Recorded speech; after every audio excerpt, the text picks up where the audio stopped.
¿Qué nos tienes que contar del señor Ed Ed? Gein, pues bueno, Ed Gein nace en 1906, hace muchísimos años. 1906, 1906. Y para este caso nos vamos a Plainfield, que es un pueblo muy pequeño en Wisconsin, es un pueblo de 400, 500 habitantes en ese momento. Un pueblo muy tranquilo, en el que nunca pasa absolutamente nada. Todo el mundo se aburre en ese pueblo, es un pueblo pues, que cultivan, que todo el mundo tiene granjas bastante grandes, muy alejadas entre sí. Cuando viene el invierno la gente se queda encerrada en su casa porque no pueden llegar al pueblo. Y entonces es algo muy normal que la gente sea bastante solitaria. Porque claro, pues un pueblo donde no hay mucha gente y además te puedes quedar encerrado una semana en tu casa, es normal. Claro. Y aquí es donde se van a mudar Ed Gein y su familia, que vamos a hablar primero de su familia. Su familia es un padre que se llama George, que es un hombre alcohólico, es un desastre y no lleva nada bien ni la economía familiar ni lo que es el sustento de la familia en general. Y ahí entra Augusta, que es la madre de Ed, y dice, bueno, pues ante tu falta de poder sostener esta familia, ya la sostengo yo, no te preocupes. Y es una mujer que es católica, férrea, y que decide que sus hijos van a llevar también la fe católica al máximo nivel y van a hacer lecturas de la Biblia diarias y que no van a hablar con ninguna mujer que no sea ella porque todas las mujeres del mundo, menos ella, representan el pecado. Todas. En esa un poco dinámica familiar crecen Ed Gein y su hermano Henry, bueno, Ed Gein, que es que yo llevo muchos años llamándole Gein, pero se dice Gein. Su hermano Henry, que tiene 5 años más que él. Claro, se mudan a este pueblito pequeño, ¿por qué? Porque su madre, pues vivían en la ciudad, tenían una tienda y demás, pero es que la ciudad está llena de lujuria también. Claro, en la ciudad, pues sus hijos van a tener que hablar con gente, van a tener que socializar y eso su madre dice que no, mejor no. Vende esta tienda de ultramarinos que tenían y se van a un pueblo, Plainfield, muy perdido, y dicen aquí, mis hijos no van a hablar con nadie. ¿Qué pasa? Que cuando empiezan a ir al colegio, su madre está muy pendiente de, oye, ¿qué amigos tiene? Uy, una amiga no. Un amigo, no me gusta mucho. Tiene una hermana, no. Bueno, la madre es, de verdad, o sea, la persona más rígida que puedes conocer incluso por casos. O sea, ya se va cultivando una persona desde bien pequeña el futuro que puede tener. Hombre, iba cultivando a 2, porque claro, Ed Gein tenía un hermano. Entonces, claro, ¿qué pasa? Que aquí es donde entra mucho la personalidad, porque su hermano, por un lado, Henry, sí que es más crítico, sí que se da cuenta de que quizá lo que su madre les dice no siempre tiene por qué ser verdad.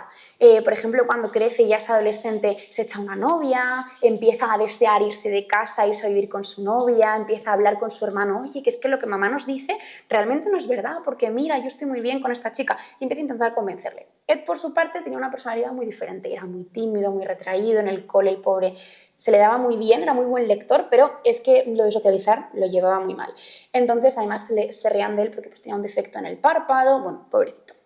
¿Qué pasa? Que él sí que iba muy pegado a su madre y todo el rato su hermano le decía, no, que lo que mamá dice es lo importante. ¿Qué pasa? Que ya cuando llega un momento en el que su hermano se quiere ir de casa y no hay una forma de pararle, hay un incendio, casualmente, en la granja de los Gein. Me he saltado una cosa muy importante, que es que su padre fallece. Se queda solamente su madre, tampoco hacía el hombre mucho, pero sí que ayudaba un poco con la granja. Entonces ahora todo lo que él hacía con la granja lo tienen que hacer los hijos. Y estaban ahí quitando los rastrojos cuando pues hay casualmente un incendio.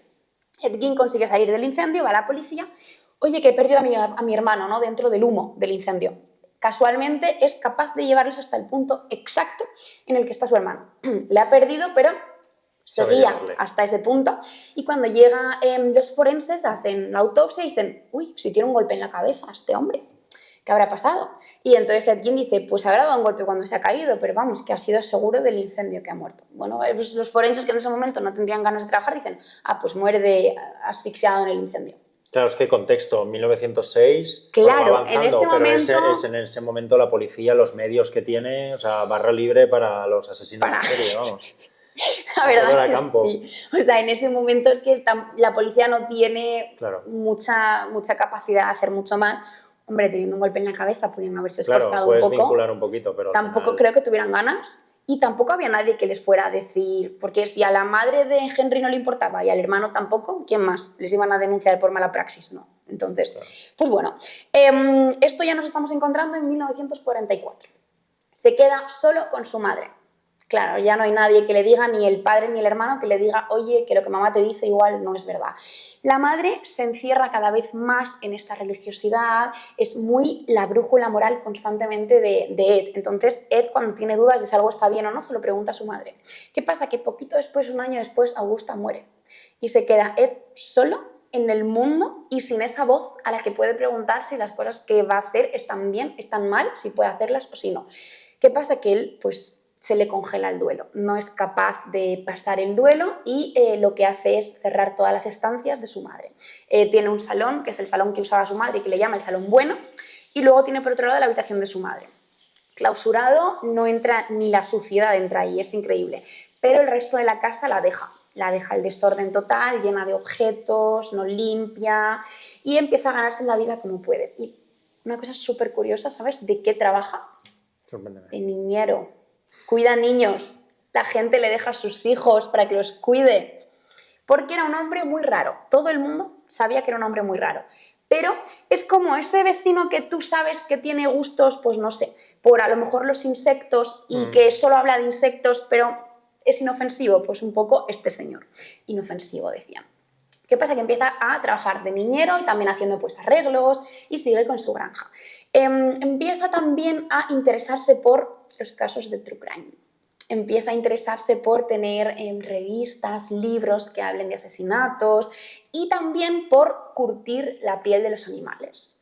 Es muy bueno curtiendo piel, es excelente. De hecho, si se hubiera dedicado a eso en lugar de lo que se dedicó después, claro, podría haber reconstruido su vida perfectamente, pero bueno, decidió que él quería recuperar a su madre. ¿Y cómo decidió recuperarla? Pues parece ser que inició desenterrando cadáveres. Empezó a buscar mujeres más o menos de la edad de su madre que le pudieran recordar a ella que habían fallecido. También te digo, era un pueblo de 400 personas, no creo que tuviera tantos cuerpos que se parecieran a su madre, pero bueno, fue desenterrando y iba haciendo objetos con los cuerpos. Pues un cuenco para comer sopa, con un cráneo. Una lámpara tiene con espinas dorsales. Una silla, pero una silla hecha con espaldas, pero que es una silla que la ves y está muy bien hecha. O sea, era muy bueno haciendo su trabajo, pero decidió, en lugar de hacerlo con animales, que era con lo que se hacía en ese momento para vender los muebles, decidió hacerlo con personas para tener cuerpos que le recordaran a su madre cerca de él. Y lo más especial que se habla de este caso es que empezó a crear un disfraz de mujer para meterse él dentro y así simular que era su madre y que pues, su madre estaba viva, por así decirlo. Entonces se hizo unos guantes con piel de manos, un cinturón, un corset, todo, se hizo de todo. ¿Qué pasa? Que se empezó a dar cuenta de que se quedaba sin materia prima que le interesara. Precisamente te he dicho, eran 400 personas, no podía haber tantos cuerpos que le interesaran. Claro, porque por ahora eran todos desenterrados. Todos desenterrados. ¿Qué pasa? Que dijo, necesito materia prima nueva, ya se me ha acabado toda la que había en el cementerio. ¿Y qué hizo? Pues empezar a buscar mujeres que le recordaran a su madre, pero que estuvieran vivas. Aquí hay un punto antes de esto, que es que todo el mundo dice que él desenterraba los cuerpos para hacerse este cuerpo y recuperar a su madre, que en parte sí. Pero Beatriz de Vicente, que fue mi profesora, nos contó, y es algo que no había pensado hasta ese momento, y es verdad, que quizá él no sabía si las mujeres muertas eran o no objeto de lujuria. ¿Por qué?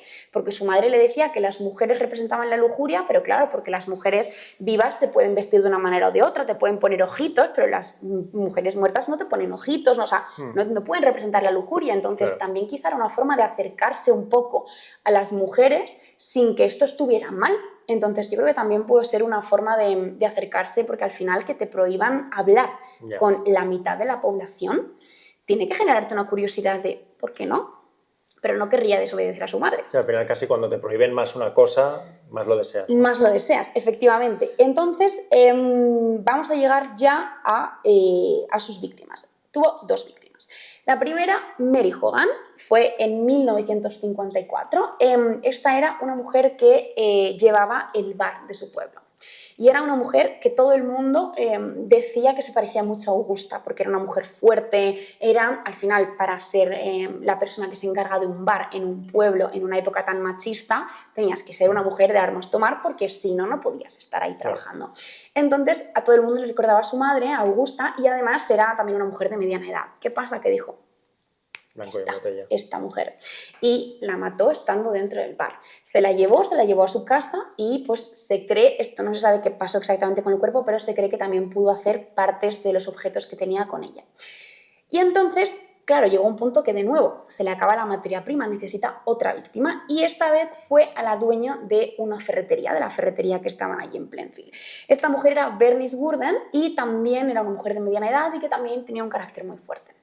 Ed Gein entró a la tienda y le dijo, pues por favor me das un anticongelante, le vende un anticongelante, ella hace el recibo y cuando hace el recibo Ed Gein la golpea y se la lleva a la granja. ¿Qué pasa? Que el hijo de esta mujer, de Bernice, era ayudante del sheriff. Cuando el hijo llega a la ferretería por su madre, se da cuenta de que no está su madre, que hay sangre y que hay... La caja registradora está como rota y movida, falta dinero y hay un recibo que pone anticongelante Ed Gein. Blanco y en botella. ¿Dónde estará mi madre? Pues en casa de este hombre. Y ahí se acercan a la casa de Ed Gein a ver si efectivamente esa mujer está ahí y, sorpresa, está.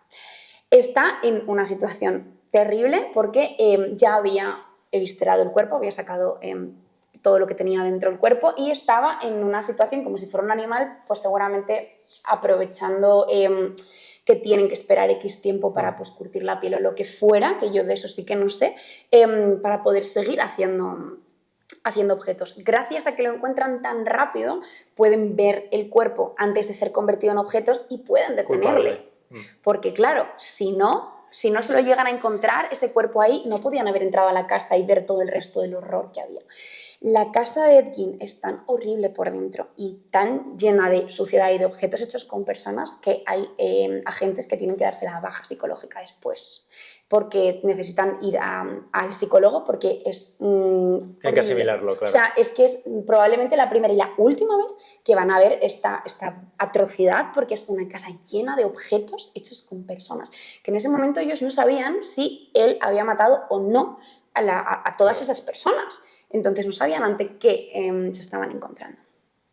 Gracias a todo esto pueden detener a Ed Gein, se le lleva a juicio. Primero se ve que es una persona que no puede pues, ayudar a su propia defensa porque no está bien mentalmente. Le empiezan a hacer unos interrogatorios, pero los interrogatorios no los hacen siguiendo las garantías legales.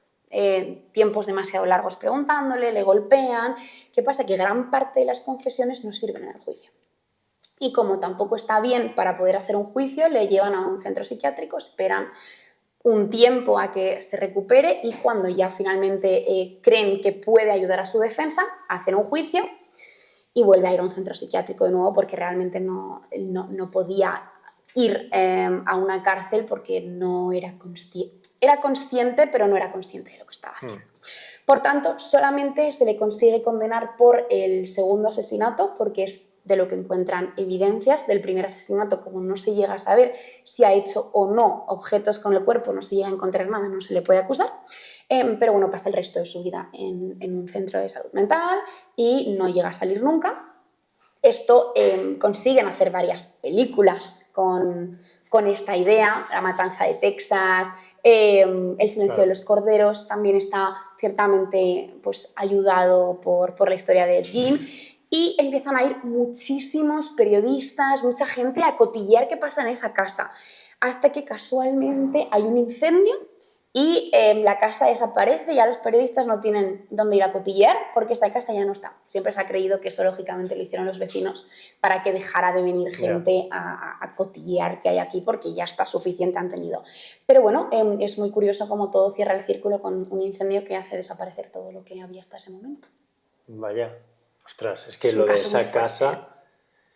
bueno, es un poco lo que hemos dicho antes. Si esa casa siguiese ahora mismo en pie, los objetos estarían en venta. Si esa casa siguiese en pie, en Estados Unidos se habría hecho una casa del terror. Seguro. Y la gente estaría pagando por entrar. Y colas para entrar. Hombre. Guau. Es que Bueno, solo, entre comillas, mató a 2 personas y menos mal que lo pillaron en la segunda. Ese es un punto, porque no se puede decir que Ed Gein fuera un asesino en serie. Claro. Solo mató a 2. Si hubiera llegado, o sea, si se puede confirmar que Henry es víctima de Ed Gein, sí que se podría decir que es un asesino en serie porque hacen falta 3. Si no se puede confirmar, que no se ha podido confirmar, se le llama pseudo asesino en serie porque se cree que podría llegar a serlo, pero no se sabe. Claro. Y cuando llevaba, no sé, ¿se sabe cuántos cuerpos desenterró? ¿O Pues no se llega a saber? yo la verdad es que no lo sé.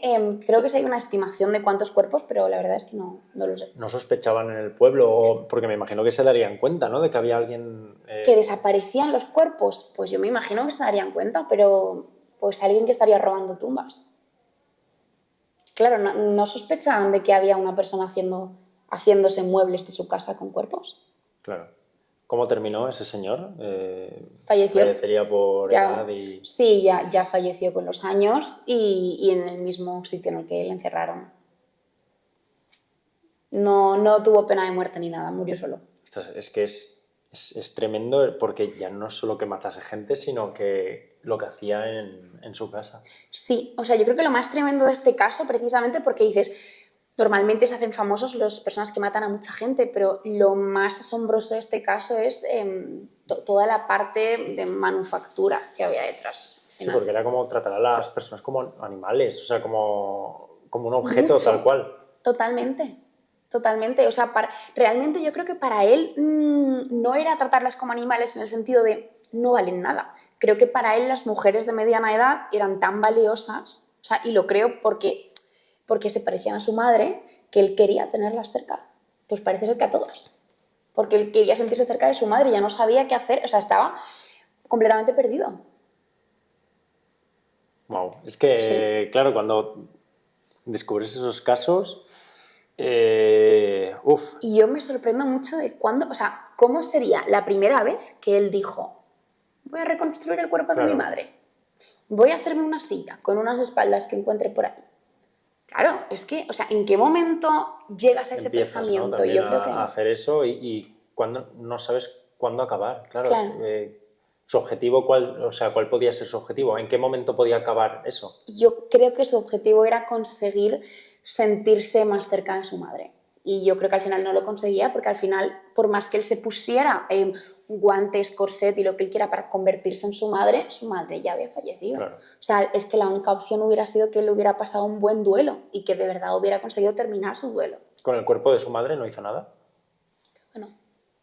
Es también curioso porque hubiese podido ser el primer cuerpo que desenterrase. Eso no te lo aseguro, creo que no. Creo que me hubiera llamado la atención, pero vale. No te lo aseguro por si acaso. ¿Hay algún caso más reciente que se le parezca o es como lo más...? Yo te diría que no hay ningún caso que se le parezca. A lo mejor sí, yo no lo conozco, pero yo creo que no hay ningún caso que se le parezca.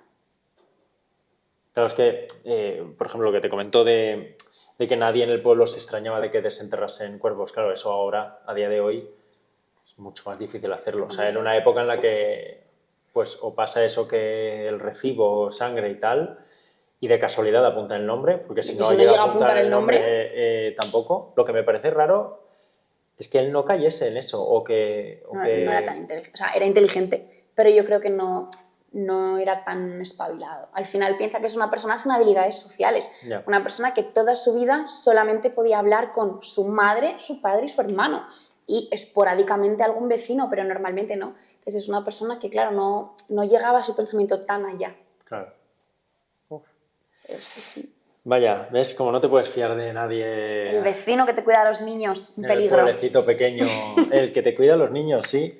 Y, joder, vamos a un segundo caso que también tiene que ver, se ve que hay asesinos en serie. ¿Esto tiene algo que ver, el tema de ser amable con los niños y poder ser tan malo con los adultos? A ver, este del que vamos a hablar ahora era malo con los niños. Bueno, eran los adolescentes. Hay una edad complicada. No, yo creo que al final, por un lado, por ejemplo, en el caso de Ed Gein, creo que él no pensaba que estuviera siendo malo. O sea, como que él estaba obcecado con su finalidad. Probablemente si su madre no hubiera muerto y hubiera muerto el primero, no hubiera pasado nada, porque hasta que su madre no falleció, él no terminó con la vida de nadie, no desenterró cadáveres, no hizo nada ilegal. Bueno, no sabemos si a su hermano... Se cree porque lo de su hermano puede ser. Pero quizá si su madre hubiera durado muchísimos años más, no hubiera pasado nada. Entonces, no sé si él... O sea, no creo que él fuera malo por ser malo, sino que él tenía su objetivo y los niños no entraban dentro de su objetivo. Claro.